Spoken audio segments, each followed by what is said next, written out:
apa yang sedang Saitama lakukan di tempat yang terlihat sangat mencurigakan ini?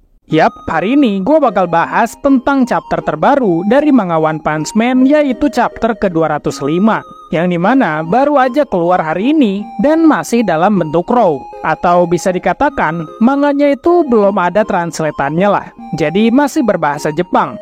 Di video ini gue nggak bakal ngetranslatein chapter ini, gue cuma bakal bahas apa aja yang terjadi pada chapter kali ini. Karena nantinya pun waktu chapter 205 versi terjemahannya udah ada, gue pun bakal bahas lagi kok untuk tahu secara detail apa aja yang terjadi sebenarnya. Jadi pastikan dulu kalian like, lalu subscribe dan nyalain notifikasinya nih, supaya nggak ketinggalan sama pembahasan berikutnya. Karena masih banyak banget yang mau gue bahas dan akan gue bahas ke depannya. Jadi nggak usah berlama-lama lagi, mari kita masuk ke dalam pembahasannya.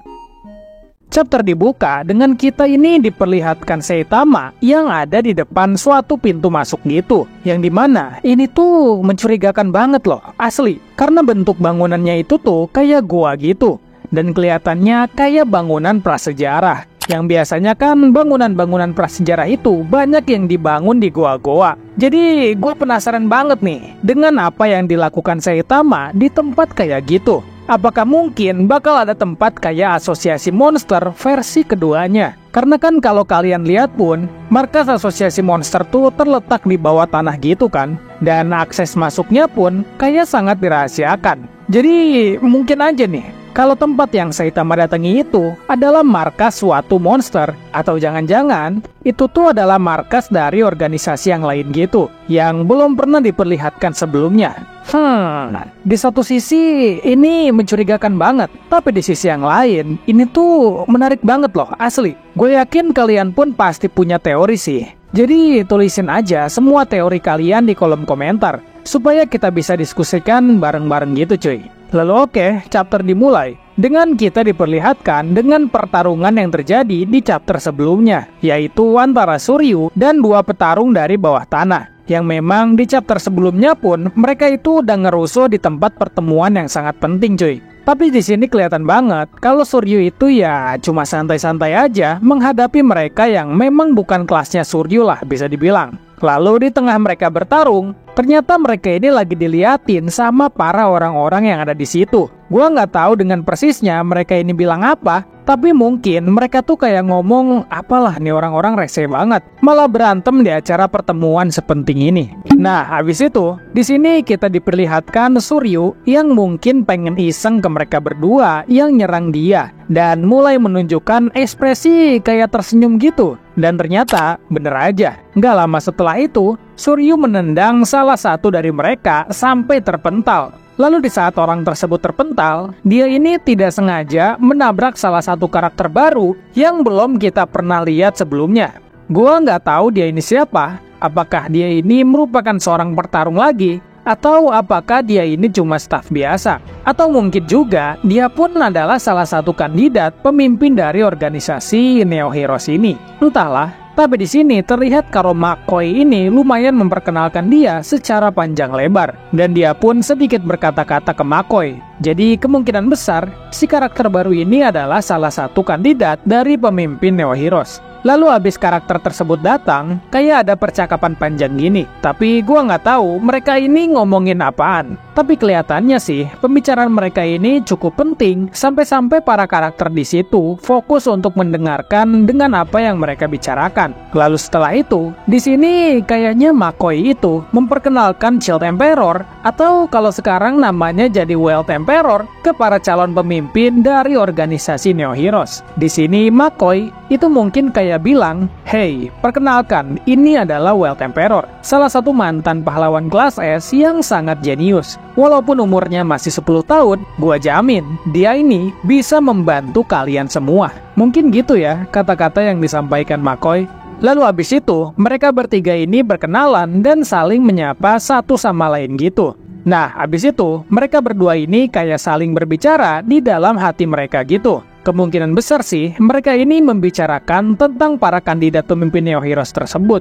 Yang dimana mereka ini kan memang terdiri dari berbagai macam profesi. Ada yang merupakan seorang pebisnis yang dalam tanda kutip ilegal, terus ada orang yang sangat amat kaya raya, terus ada seorang pemuka agama yang punya banyak sekali pengikut, dan ada juga seorang idol yang menjadi pahlawan dengan mengorbankan segala cara. Lalu setelah itu, Super Alloy Darkshine akhirnya berbicara dengan mereka. Dari reaksi yang bisa gua lihat, nampaknya Metal Bat dan Sekinger itu kayak kebingungan dengan yang dibicarakan oleh Darkshine. Sedangkan Wild Emperor malah cuek-cuek aja. Setelah itu, entah apa yang dibicarakan mereka, tiba-tiba Darkshine ini tuh kayak tersenyum terpaksa gitu. Senyumnya tuh awkward banget gitu cuy.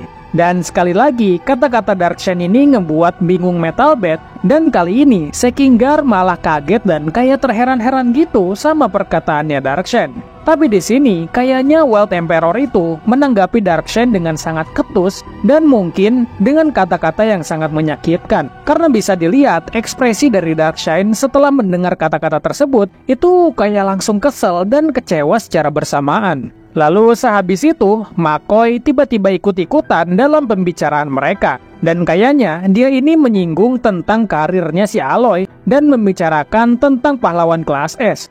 Nah, tapi entah kenapa, di sini tampaknya Metal Bat itu kesel ketika ngedengar kata-kata dari si McCoy. Dan abis itu malah marah-marah ke si Darkshine. Yang kemungkinan besar si Metal Bat ini tuh kayak kesel sama si Darkshine yang udah nggak punya kepercayaan diri sedikit pun. Padahal dia tahu kalau Super Alloy Darkshine adalah salah satu pahlawan ataupun manusia terkuat yang pernah dia temui.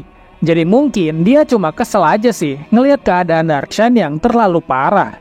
Karena di situ pun terbukti, abis dia marah-marah, dia langsung berbicara dengan tenang lagi sama si Darkshine. Yang kemungkinan ya dia ini menyuruh Darkshine untuk santai aja dan jangan terlalu memikirkan hal yang tidak perlu. Lalu di situ terlihat Metal Bat pun menambahkan kalau dia akan selalu mendukung Darkshine selagi hal tersebut itu baik dan menyuruh dia untuk semangat.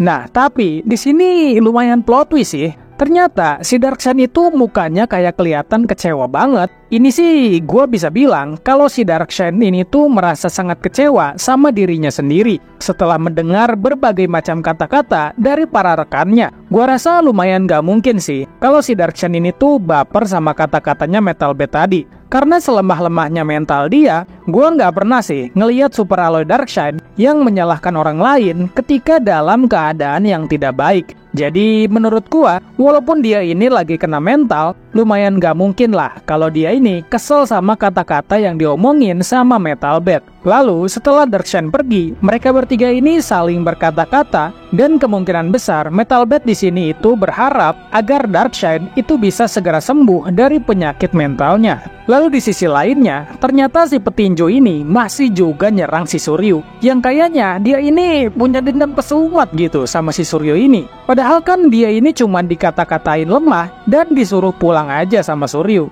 Dan di situ kelihatannya Suryu ini teringat sama Saitama. Gua nggak yakin konteksnya apa, tapi kemungkinan besar dia ini kayak menyadari kalau si petinju tadi dan Saitama itu memiliki kesamaan, tapi secara bersamaan juga memiliki perbedaan yang sangat amat jauh.